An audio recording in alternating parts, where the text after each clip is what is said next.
नमस्कार, आपण पाहता हिरकणी न्यूज.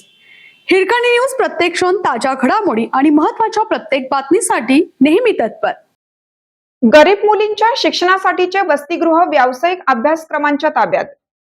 गोरगरिबांच्या मुलींनी शिक्षण घ्यावे या उद्यात्त हेतूने क्रांतीवीर नागनाथअण्णा नाईकवडी यांनी वाळवा येथे उभारलेले क्रांतिज्योती सावित्रीबाई फुले 200 मुलींचे वसतिगृह आज नेमके कोठे हरवले असा प्रश्न उपस्थित होत आहे. या ठिकाणी आता बी फार्मसी आणि डी फार्मसी सारखे हजारो रुपये फी घेणारे व्यावसायिक अभ्यासक्रम सुरू केले आहेत. त्यामुळे गरीब मुलींच्या शिक्षणाला प्रत्यक्षात खीळ बसली आहे.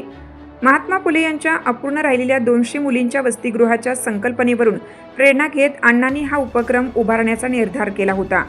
सोलापूर येथील महिला वसतिगृहाची पाहणी करून त्यापेक्षाही अधिक सुसज्ज वसतिगृह उभारण्याचा निर्णय घेण्यात आला. त्या ठिकाणच्या अधीक्षकांच्या हस्ते भूमिपूजन करून कामाला वेग देण्यात आला.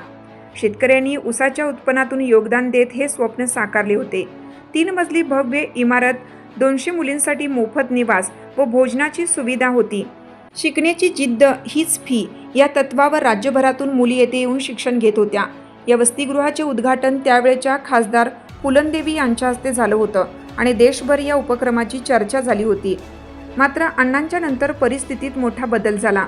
वसतिगृहाची दुरावस्था होत गेली आणि फी परवडत नसल्याने गरीब मुलींची ये-जा बंद झाली. अखेर ज्या भावनेने हे वसतिगृह उभारलं गेलं होतं तेच बंद पडले.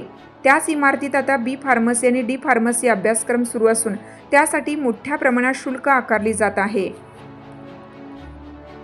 आपल्या हिरकणी न्यूज चॅनलला लाईक करा, शेअर करा आणि सबस्क्राईब करायला विसरू नका आणि रहा अपडेट.